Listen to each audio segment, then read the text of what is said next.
ராகாவில் மர்ம தேசம். திருமதி லோகேஷ், என்னதான் நடந்தது? நான் ஒரு கம்பெனில வேலை செஞ்சுட்டு இருந்தேன். ஸோ நான் கல்யாணம் பண்ணாத முன்னுக்கு நடந்த சம்பவம் இது. அந்த கம்பெனில வேலை செஞ்சுட்டு இருக்கிறப்போ நான் எப்போதும் ரெகுலரா வேலை முடிஞ்சு நான் ஒரு பஸ் ஸ்டாண்ட் இருக்கும், அதுல ஒரு யூடர்ன் போட்டு தான் நான் போகணும். அந்த பஸ் ஸ்டாண்ட் யூடர்ன் போட்டு போறப்போ வழியில எப்பயுமே அந்த பஸ் ஸ்டாப்ல ஒரு பாட்டி ஒருத்தவங்க இருப்பாங்க, நின்றுட்டு இருப்பாங்க. எனக்கு வேலை முடிஞ்சு போற டைம் 7:30 சம்திங் ஒரு 8 o'clock அந்த மாதிரி இருக்கும். மோஸ்ட்லி ஓட்டி முடிஞ்சிட்டு போற டைம். அந்த டைம்ல ஒரு பாட்டி எப்பவுமே ரெகுலரா நின்றுட்டே இருப்பாங்க. நான் நினைச்சிட்டேன் மேபி இவங்களும் எங்கேயாவது வேலை செஞ்சுட்டு போறாங்க போல அப்படின்னு சொல்லிட்டு நினைச்சிட்டு இருப்பேன். அண்ட் இப்படியே ரெகுலரா 1 day 3 day அப்படின்னு பாத்துட்டே இருப்பேன். மாசக்கணக்கா பாத்துட்டு இருந்தேன். ஒரு நாள் நைட்டு கொஞ்சம் ஓவர் லேட்டு, ஜாமா சீக்கிரமா செஞ்சு அனுப்பணும்ன்றனால 9 o'clock அப்போ 9:30 சம்திங் அப்படி ஆயிடுச்சு. ஓட்டி முடிஞ்சிட்டு நான் வெளியே வரப்ப எல்லாரும் வெளியாயிட்டாங்க. நானும் கார் எடுத்துட்டு வெளியாகி வந்துட்டு இருக்கேன். அப்ப நல்ல ஜோரா மழை தூரிட்டு இருந்தது. ஜோரா மழை தூரிட்டு இருந்தப்போ நான் என்ன பண்ணேன், அந்த பாட்டி ரொம்ப நேரமா பஸ் ஸ்டாப்ல நின்றுட்டு இருந்தாங்க. சோ எனக்கு ஃபீல் லைக் ரொம்ப நேரமா நிக்கிறாங்களே யாருன்னு தெரியல. சரி போற வழி எங்கன்னு கேட்டா இறக்கி விட்டுறலாம் அப்படின்னு சொல்லிட்டு நான் போலான்ட்டு இருந்தேன். அப்போ 1 day போறப்போ நான் என்ன பண்ணேன், அவங்களுக்காக போயிட்டு கார் பார்க் பண்ணிட்டு பாட்டி கிட்ட போய் நின்று கேட்டேன், பாட்டி நீங்க எங்க போறீங்க? நான் போற வழியில நான் இப்படிதான் போறேன், நீங்க இந்த வழி போற வழிக்காக தான் பஸ் ஸ்டாப் வெயிட் பண்ணிட்டு இருக்கீங்கன்னு நினைக்கிறேன். போற வழியில நான் உங்களை டிராப் பண்றேன், நீங்க வாங்க பாட்டி அப்படின்னு சொல்லி நான் கூப்பிட்டேன். அந்த பாட்டி சரி நம்ம ஒரு கர்ட்டசிக்காக கேட்போமேன்ட்டு தான் கேட்டது. ஆக்சுவலா வந்தா ஏத்திக்கலாம், இல்லன்னா பரவாயில்ல நம்ம போயிடலாம், ஏற்கனவே லேட் ஆயிடுச்சு, நம்ம வீட்டுல வேற கால் பண்ணிட்டு இருக்காங்க எங்க வீட்டுல இருந்து எங்க அம்மா அப்பா எல்லாம் அப்படின்றதுக்காக ஒரு கர்ட்டசிக்காக கேட்டது. சோ அவங்க கேட்டோன்னே நானும் கேட்ட கையோட அவங்க என்ன ஏது இல்ல வரலமா ஒண்ணுமே சொல்லல. டக்குன்னு கார் பின்னாடி ஏறி உட்காந்துட்டாங்க. அவ்வளவுதான். அவங்க நான் அவங்களுக்கு அப்பதான் ஃபர்ஸ்ட் டைம் நான் அவங்க ஃபேஸ் ரொம்ப கிட்ட பாக்குறேன், ஃபேஸ் டு ஃபேஸ் பாக்குறேன். பாட்டி நல்ல அப்படியே ஃபேஸ் ஃபுல்லா, அப்போ அந்த காலத்துல எல்லாம் பாட்டிங்க எல்லாம் பாத்துருப்பீங்க, ஃபேஸ்ல மஞ்சள் எல்லாம் பயங்கரமா போட்டுட்டு மல்லிப்பூ தலை நிறைய மல்லிப்பூ வச்சு பொட்டு எல்லாம் வச்சு பயங்கரமா இருப்பாங்க. நானும் அவங்கள அவ்வளவு கிட்டத்துல இருந்து பார்த்தேன். அவங்க கார்ல ஏறினோடனே அவ்வளவு மல்லிப்பூ வாசனை, காடி ஃபுல்லா மல்லிப்பூ, அவ்வளவு பல்லு, அது ஹெவி தூக்கலா இருந்தது. பாட்டி ஃபேஸ் கிட்ட பாக்குறப்போ அப்படியே மஞ்சள் எல்லாம் போட்டு அப்படியே மங்களகரமா இருந்தாங்க. பொட்டு நல்ல பெரிய சைஸ் பொட்டு, குங்கும பொட்டு வச்சிருந்து சோ அப்படி இருந்தாங்க. அவங்களும் ஏறிட்டாங்க. பாட்டி எங்க டிராப் பண்ணணும் சொல்லுங்க பாட்டி, எந்த இடத்துல இறக்கி விடணும், நான் போற வழியில இறக்கிட்டு போறேன் அப்படின்னு சொன்னப்போ அவங்க ஒரே வார்த்தை தான் சொன்னாங்க, நீ போமா போற வழியில நான் இறங்கிக்கிறேன், நீ போ நான் போற வழியில இறங்கிக்கிறேன், இந்த ஒரு வார்த்தை தான் சொன்னாங்க. நானும் போயிட்டு இருக்கேன். ஆக்சுவலா நான் வேலை செய்யற கம்பெனில இருந்து எங்க அம்மா நான் எங்க அம்மா வீட்டுல இருந்தப்போ எங்க அம்மா வீட்டுக்கு போறதுக்கு மினிமம் எனக்கு 1 hour பிடிக்கும். நான் டிராவலிங் மட்டுமே. சோ டிராவல் பண்ணி நான் போயிட்டு இருக்க வழியில நான் பாட்டிட்டு நிறைய கேட்டேன், பாட்டி யார் பாட்டி நீங்க? இங்க நானும் ரொம்ப நாளா வேலை செய்யறப்போ நான் பாக்குறேன், நீங்க ரெகுலரா இங்கேயே நிக்கிறீங்க, இங்க யார் வீட்லயாவது வேலை செய்றீங்களா, வீட்டு வேலை அந்த மாதிரி ஏதாவது செய்றீங்கன்னா, இந்த வயசுல ஏன் நின்றுட்டு இருக்கீங்க, வேலை செஞ்சுட்டு இருக்கீங்க, ஏன் இந்த மழையில கொற்ற மழையில நின்றுட்டு இருக்கீங்க, உங்க மகனும் குழந்தைங்க யாரையாவது போன் அடிச்சு வர சொல்லி ஏத்திக்க சொல்லலாமே அப்படி சொல்லி கேட்டுட்டு வரேன். அவங்க ஒண்ணுமே பேசல, அமைதியாவே வராங்க, ரொம்ப சைலண்டா வராங்க. நான் மறுபடியும் நான் கேக்குறேன், பாட்டி எங்க போகணும், எங்க இறக்கணும் சொல்லுங்க பாட்டி, எந்த இடத்துல இருக்கணும், எங்கேயாவது இறக்கணுமா சொல்லுங்க பாட்டி, நீ போற வழியில நான் இறங்கிக்கிறேன், நீ போற வழியில நான் இறங்கிக்கிறேன். இதை மட்டும் தான் கொண்டுட்டு நானும் நெக்ஸ்ட் கொஸ்டின்ஸ் அப்படியே கேள்விகளை கேட்டுட்டே வரேன், யாரு இவங்க என்ன அப்படின்றதுக்காக கேட்டுட்டே வரேன். ஆனா அந்த ஒரு வேர்ட்ஸ் தவிர வேற எதுவுமே அவங்க சொல்லல. திருமதி லோகேஷ் அப்படியே லைன்ல இருங்க, பாட்டுக்கு பிறகு என்னதான் நடந்துச்சுன்னு தெரிஞ்சுக்கலாம். மர்மமான சம்பவம் உங்க வாழ்க்கையிலயும் நடந்திருக்காங்க, எப்படியாச்சும் ரேடியோல இதை சொல்லியே ஆகணும் அப்படின்னு நினைச்சீங்கன்னா எங்களுக்கு நீங்க வாட்ஸ்அப் பண்ணலாம். 016-411-3333 உங்க பெயர், அதுக்கப்புறம் #MD அப்படின்னு டைப் பண்ண மறந்துடாதீங்க. இது மர்ம தேசம்.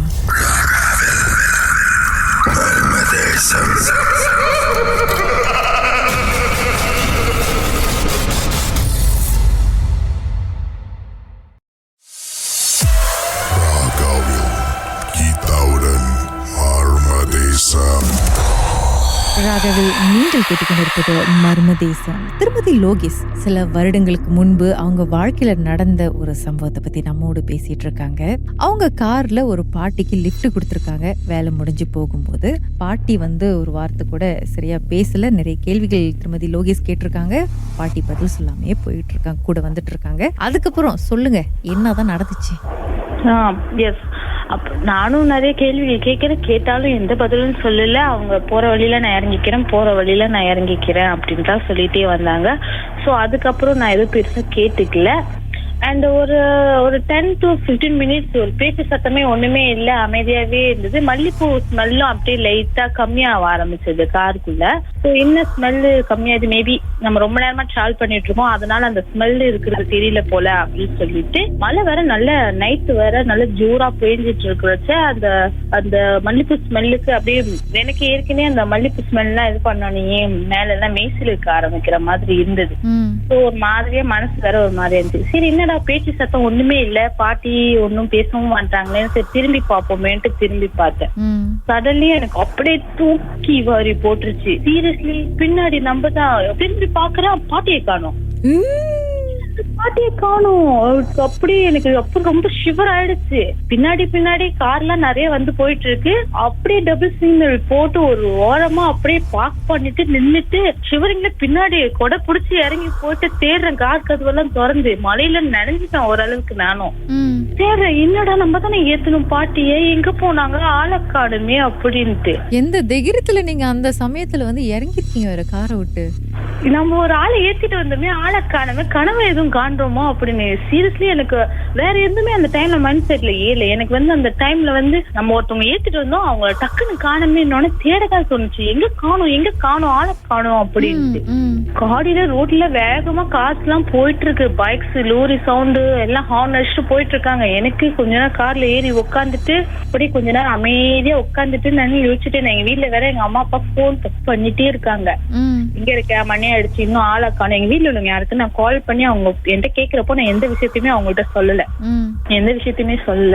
சோ நான் என்ன பண்ணேன், எதுக்கும் மறுபடியும் நம்ம அங்க ஒரு டேர்ன் போய் பாப்போமான்னு என் மைண்ட் செட் ஓடிட்டே இருந்துச்சு. நம்ம அங்கதானே ஏத்தணும் பாட்டி, நம்ம ஏத்தணுமே, எப்படி இல்லாம போவாங்க, ஒருவேளை நம்ம ஏத்தலையா, நம்ம மனம் பிரமையா அப்படின்னு சொல்லிட்டு நான் எதுக்கும் இல்லாத சாமியை வேண்டிக்கிட்டு, எதுக்கும் ஒரு கடவுளை வேண்டிக்கிட்டு போவோமே, எப்படியாவது போய் பாப்போம், பரவாயில்ல என்னதான் நடக்குதுன்னு பாத்துருவோமே, பாட்டி அங்கதான் இருப்பாங்களா, இல்ல என் கூட வந்தது உண்மையா இல்லையா, ஏத்தணுமா இல்லையா அப்படின்னு சொல்லிட்டு கிட்டத்தட்ட ஒரு 1/2 மணி நேரம் டிராவல் தாண்டி வந்ததுக்கு அப்புறம் தான் அவங்க காணப்பிட்டாங்க. திரும்பி நான் யூடர்ன் பண்ணிட்டு போய் பாக்குறேன், இன்னொரு ஹார்ட் அட்டாக்கே வந்துடும் போல அந்த இடத்துல எனக்கு. அதே பஸ் ஸ்டாப்ல அங்கே நான் எப்படி ஏத்துறேனோ அவங்க ட்ரெஸ் கொஞ்சம் கூட நனையில. ஏன்னா நான் ஏத்துறப்போ அவங்க ட்ரெஸ் கொஞ்சம் நனைஞ்சிச்சு, பிகாஸ் அவங்க மலையில ஏறினாங்க. சரி டிராவல் பண்றப்ப கிரிங் ஆயிட்டா அவங்க கொஞ்சம் ஃப்ரெஷ்ஷப்பா இருக்காங்கன்னு சொல்லலாம். பஸ் ஸ்டாப்ல போய் பாக்குறேன், அந்த பாட்டி அங்கேயே நிக்கிறாங்க.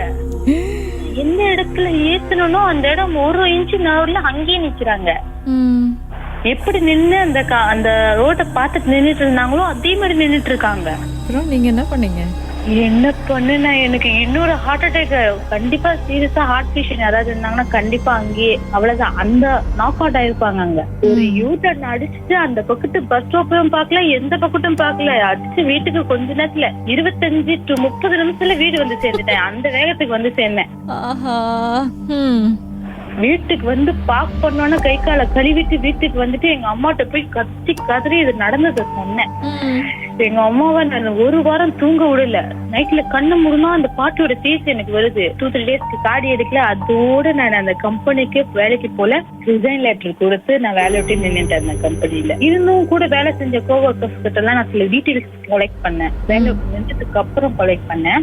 அங்கிள் ஒருத்தர் வந்தாரு. சோ அவரு சொன்னாரு என்கிட்ட, இந்த மாதிரி ஒரு பாட்டி ஒருத்தவங்க எங்கேருந்தோ வந்துட்டாங்க இடையில.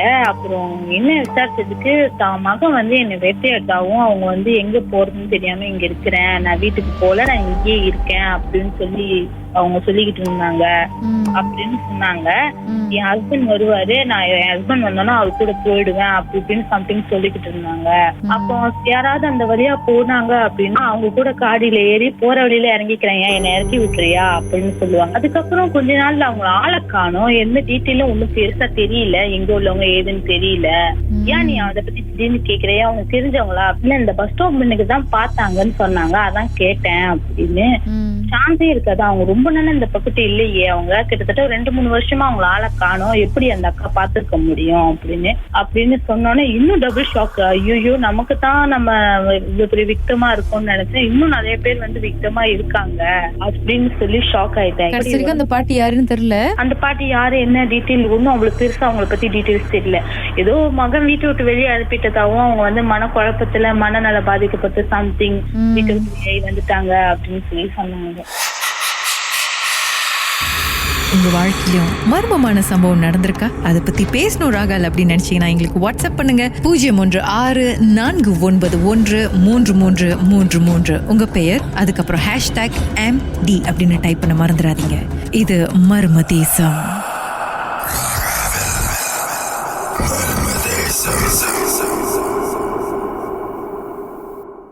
ராகாவில் கீதாவுடன் மர்ம தேசம். ராகவில் நீங்கள் கேட்டுக்கொண்டிருப்பது மர்ம தேசம். உங்களுடன் கீதா. மிஸ் சத்யவாணி, என்னதான் நடந்துச்சு? நான் வந்து நானே மகன் ஹஸ்பண்ட் பேர் தான் வீட்டுல, பேரண்ட்ஸ் எல்லாம் தனியா இருக்காங்க. அப்போ நாங்க ஒரு நாள் என்ன செஞ்சோம், விடைக்காலையில எழுந்திரிச்சு பிரேக்ஃபாஸ்டுக்கு இந்த பாயா பாசாலாம் இருக்காங்களா, அந்த டைம் வந்து நாங்க வந்து சாப்பாடு செஞ்சு கொடுப்போம்.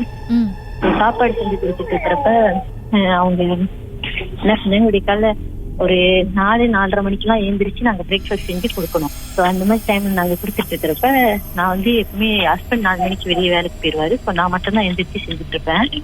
அப்ப அந்த மாதிரி வியாபாரம் செஞ்சுட்டு இருக்கிறப்ப கிச்சன் கிட்ட வந்து நான் நின்று செஞ்சுட்டு இருக்கிறப்ப பின்னாடி கிச்சனுக்கு பின்னாடி வந்து ஒரு ஒயிட் கலரா ஒரு உருவம் தெரிஞ்சிச்சு. பட் நான் வந்து அது வந்து அங்க ஒரு கோயில் இருக்கு, ஸோ சின்ன கோயில், நான் அந்த கோயிலுக்கு இது பண்றதுனால நான் வந்து அது பெருசா எடுத்துக்கல. ஸோ மழை வேற தூரிட்டு இருந்துச்சு, அது ஒரு பாயாங்க மாதிரி தான் இருந்துச்சுன்னு நான் பேசாத இருந்தேன். ஸோ அதுக்கப்புறம் பார்த்துட்டு நான் வந்து ஹாலுக்கு வந்து நார்மலா எல்லாத்தையும் எடுத்து சிக்கன்லாம் இருக்கிறப்ப ஒருத்தர் நாய்க்காரர் மாதிரி கண்ணாடி கிட்ட வந்து கேட்டாரு, பின்னாடி வாசல்ல கூப்பிட்டு இருந்தாரு. ஸோ அவருக்கு என்னமோ கேட்கறாருன்னு தெரிஞ்சு நான் சாப்பாடு எடுத்து கொடுக்கலான்ட்டு அவர்கிட்ட போய் கேட்டேன். அவர் சொன்னாரு, இல்ல இத்தனை மணிக்கு ராத்திரி எந்திரிச்சு செய்யாதீங்க, நல்லது இல்ல அப்படின்னு சொல்லிட்டு போயிட்டாங்க. அப்ப நான் யோசிச்சுட்டு இருந்தேன், மலையில நின்று நம்ம இப்படி யாரு நம்மளுக்கு சொல்ல போறேன், ஏன்னா அங்க ஒரு தத்துவ கோயில் இருந்துச்சு. அப்போ வயசானவரு அவர் சொல்லிட்டு போயிட்டாரு. அப்பயே நானு மக்கிய நாள் அதை பெருசுப்படுத்தாம அந்த அன்னைக்கு நிலத்தை எடுத்து வச்சுட்டு மக்கிய நாளும் திருப்பி அதே வேலையை செஞ்சுட்டு எப்பவுமே வந்து நைட்டு நான் வந்து கோழி வாங்கி வந்து நான் வெள்ளனி ஐஸ் பட்டியில வச்சிருவேன், எனக்கு சிக்கன் எல்லாம் வெள்ளனி ஐஸ் பட்டியில வச்சிருவேன். மக்கிய நாள் ஏந்திரிச்சு நான் அந்த கோழியை எடுக்கிறதுக்கு ஐஸ் பட்டியில இருந்து எடுத்து வெளியே வச்சுட்டு 1 மணி இருக்கும் ராத்திரி, எடுத்து வெளியே வச்சுட்டு திருப்பி போய் படுத்துட்டேன் ரூம்ல. ஒரு 4 மணிக்கு ஏந்திரிச்சு நான் வெளியே வரப்ப அந்த கோழி வந்து டேபிள் கிட்ட, அந்த குஷினி கிட்ட டேபிள் இருக்கும், அந்த டேபிள் கிட்ட ஒரு 3 வெள்ளை கலர் ஒயிட் கலரா ஒரு உருவம் இருந்துச்சு. உட்காந்து அந்த கோழியை சாப்பிட்டுட்டு இருக்கிற மாதிரி. கோழி உண்மையிலே வெளியே இருக்கு? வெளியே தான் இருக்கு, ஏன்னா நான் 1 மணிக்கு எடுத்து வெளியே வச்சுட்டேன். அந்த கோழியை நான் எடுத்து வெளியே வச்ச கையோட என்ன நினைச்சுன்னா, அந்த கோழி 3 பேர் உட்காந்துக்கிட்டு சாப்பிட்டுட்டு இருக்காங்க. நான் என்ன நினைச்சிட்டு, யாரோ வீட்டுக்குள்ள பூந்துட்டாங்க அப்படின்ட்டு நான் யாரு அப்படின்னு கேட்க போனேன். உடனே அதுல இருந்து ஒரு உருவம் மட்டும் அப்படி வேகமா ஏந்திரிச்சு வந்து, நீ என்ன கச்சோர் பண்ணாத நாயில சொல்லுது, நாயில ஜாங்கா கச்சா சையன் அப்படின்னு சொல்லுது. அப்ப நான் என்ன செஞ்சுட்டு, ரொம்ப அது வேகமா வந்து நான் அலறிட்டு ரூம் கிட்ட போயிட்டேன். ரூம் வரைக்கும் பாக்க எப்படி இருந்துச்சு? மனசால் மாதிரி இருந்துச்சா இல்ல வெறும் புகை? அது ஒயிட் கலரா இருந்துச்சு, ஒயிட் கலரா உயரமா இருந்துச்சு, இன்னும் ரொம்ப அடியாச்சு உயரமா இருந்துச்சு. அப்ப நான் என்ன செஞ்சுட்டு பட்டாரணி கீழே உழுதுட்டா. அப்ப ஹஸ்பண்ட் அலர்ன பக்கத்துல ஹஸ்பண்ட் எல்லாம் எழுந்திரிச்சு வந்துட்டு, அன்னைக்கு அவரு அந்த அன்னைக்கு ஒன்னும் வேலைக்கு கிளம்பல. சோ அந்த அன்னைக்கு நீ செய்ய வேணாம்னு சொல்லிட்டு அந்த கோழியை எடுத்து நான் திருப்பி ஓரமா வச்சுட்டு, அவரும் அந்த அன்னைக்கு வீட்டுல இருந்தாரு, நானும் அந்த அன்னைக்கு வீட்டுல இருந்தேன். அந்த கோழிலாம் எப்படி சாப்பிட்ட மாதிரி பாதி பாதியா இருந்துச்சா? இல்ல அப்போ ஒண்ணும் பாக்கல. மக்கிய நாள் காலையில ஒரு 7:30 மணிக்கு விடிஞ்சிட்டோல திருப்பி கிச்சனுக்கு போனேன். போய் பார்த்தா அந்த நான் வச்சிருந்த கோழி வேற மாதிரி இருந்துச்சு, அங்க இருக்கிற கோழி வந்து இருந்த கோழி வந்து 2 கோழியில வந்து பாதி கோழி தான் இருந்துச்சு. அப்போ நான் என்ன செஞ்சுட்டு ரொம்ப பயந்துட்டு அந்த அன்னைக்கு அந்த வீட்டுல இல்லன்னு சொல்லிட்டு அம்மா வீட்டுக்கு போயிட்டேன். போயிட்டு திருப்பி நைட்டு வீட்டுக்கு வந்து எப்படி இருந்தாலும் அந்த ஆர்டர் செஞ்சுதான் ஆகணும்ன்ற கட்டாயம் வந்துச்சு. அப்போ அந்த அன்னைக்கு நான் செய்ய முடியாதுன்ட்டு ரொம்ப காய்ச்சி அடிக்க ஆரம்பிச்சிச்சு. படுத்துட்டேன். மக்கிய நாள் ஏந்திரிக்கிறேன், 2 கண்ணுமே என்னால திறக்க முடியல. 2 கண்ணுமே திறக்க முடியல, அறவே திறக்க முடியல. எனக்கும் என் மகளுக்கும் அறவே திறக்க முடியல. அந்த 2 கண்ணும் வந்து ஒரு வாரமா அந்த கிளினிக் அலைஞ்சுக்கிட்டே இருந்தோம். வீட்டுல ரொம்ப கச்சாவ சத்தம் வேற.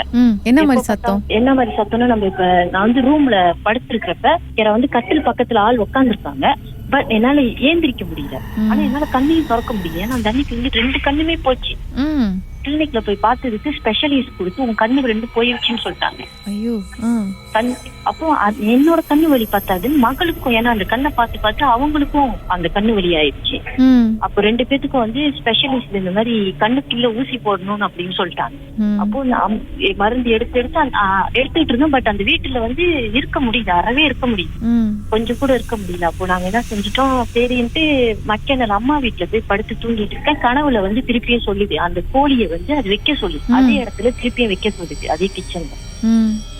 அப்புறம் நாங்க எப்படி அந்த மாதிரி செய்யறது, ஏன்னா பயமா இருந்துச்சு அதை திருப்பி அங்க வைக்கிறதுக்கு. வீட்டுல போய் வைக்கணும் வேற அந்த கோழியன்ட்டு நான் அந்த கோழியை வாங்கி ஐஸ் பெட்டியில வைக்கவே மாட்டேன்றதுக்காக ரொம்ப அளவுக்கு அதிகமா பிள்ளை பயப்படுற மாதிரி, ஆள் நடமாடுற மாதிரி வீட்டுக்குள்ள ராத்திரி தூங்குறப்ப வந்து தூங்குவோம். நம்ம சரியான வசதியில கண்ணை மூடி தூங்கிட்டு இருப்போம். ஏதோ ஒரு நாய் பாஷையில பேசுற மாதிரி இருக்கும். ஆனா புரியாது அந்த பாஷை, நாய் பாஷைன்னு சொல்ல முடியாது, அந்த லாங்குவேஜ் புரிய மாட்டேன். சரின்ட்டு ஒரு அண்ணனை போயிட்டு நாங்க ஒரு இடத்துல பார்த்தோம். அந்த அண்ணனை நான் பாக்குறப்ப அந்த அண்ணன் வந்துட்டு ஒண்ணுமே சொல்லல, ஒண்ணுமே கேட்கல. அவர் என்ன செஞ்சாரு, அவங்க உள்ளவங்க எல்லாம் வந்துட்டு நான் கண்ணு இப்படி இருக்குன்னு சொல்லிட்டு உட்கார வச்சு அம்மன் முன்னுக்கு பூஜை செஞ்சாங்க. பூஜை செஞ்சு ஒரு செகண்ட்ல கண்ணை ஓபன் பண்ணியாச்சு 2 பேருமே. ஏன்னா அது வரைக்கும் ஹஸ்பண்ட் தான் பாத்துட்டு இருந்தாரு எதுவுமே, என்னால கண்ணை திறக்கவே முடியாம இருந்துச்சு. அப்போ அதுக்கு போய் சாமி செய்ய சொன்னாங்க. ஏன் கேட்டா, நான் வந்து விடிய காலையில கோழி எடுத்துட்டு வந்து வச்சு ஜாமா கழுவி கவிச்சி எல்லாம் பின்னாடி செஞ்சுட்டு இருக்கிறப்ப அந்த மரத்துக்கிட்ட உள்ளதான், அந்த மரத்துக்கிட்ட உள்ளது. அதை வந்து நான் பார்த்தேன்னா, அதுவும் என்ன பார்த்தனால அதுக்கு வந்து ஏற்கனவே கண் பறிச்சிருந்தான். அது வந்து யாரோ அங்க என்னமோ செஞ்சு வச்சிருப்பாங்க கண்ணுக்கு. அதனாலதான் எனக்கும் பிள்ளைக்கும் கண் பாதிப்புங்க. அப்போ அந்த கோயில்ல செஞ்சு எடுத்துட்டு வந்து நாங்க வீட்டுல வச்சுட்டோட அதோட அது எந்த கச்சமும் பண்ணல. எங்க அப்பா, பேயும் கோழியும் எவ்வளவு விளையாண்டுச்சுங்க வாழ்க்கையில. மர்மமான சம்பவத்தை நீங்களும் எங்களோடு பகிர்ந்துக்கணும்னு நினைச்சீங்கன்னா வாட்ஸ்அப் பண்ணுங்க 0364333333. உங்க பெயர் அதுக்கப்புறம் #MD அப்படின்னு டைப் பண்ண மறந்துடாதீங்க. ராகாவில் மர்ம தேசம்.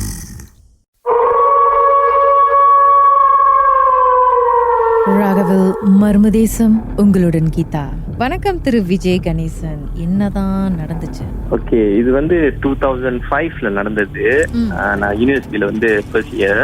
ஸோ என்னன்னா, என்னோட ரூம்மேட் வந்து எல்லாம் ஈவினிங் கிளாஸ் போயிட்டாங்க. ஸோ நான் மார்னிங் கிளாஸ் முடிச்சுட்டு நான் வந்து ரூம்ல படுத்திருந்தேன். ஸோ ஒரு ஆஃப்டர் லஞ்ச் ஒரு 2-3 o'clock போல தான் அந்த மாதிரி படுத்திருக்கும் போது திடீர்னு வந்து அது ஸ்லீப் பேரலைஸ்ன்னு சொல்லுவாங்க. படுத்து இருக்கும் போது அப்படியே ஒரு உருவம், கருப்பு உருவம் வந்து பக்கத்துல வந்து அப்படியே நம்மள மூந்து பாக்குற மாதிரி. ஸோ நான் அப்படியே கண்ணு லேசா திறந்து பார்த்தேன். ஒரு கருப்பு உருவம், முடியா இருந்துச்சு, நிறைய முடியா இருந்துச்சு. ஸோ அந்த டைம் வந்து பயந்துட்டு அப்படின்னா நம்ம எழுந்திரிக்க பாக்குறோம். ஏன்னா ஸ்லீப் பேரலைஸ்ல நம்ம வந்து எழுந்துச்சு பார்த்து நம்ம வந்து பிடிச்சேன், அந்த வேகமா பிடிச்சிட்டேன். பிடிச்சோடனே அதோட அந்த முடி எனக்கு ஃபீல் பண்ணுது. அது மேமா அது உடம்பு ஃபுல்லா முடியா இருக்கு. ஸோ அதை பிடிச்சோடனே சிரிக்க ஆரம்பிச்சிருச்சு, வேகமா சிரிக்க ஆரம்பிச்சிருச்சு.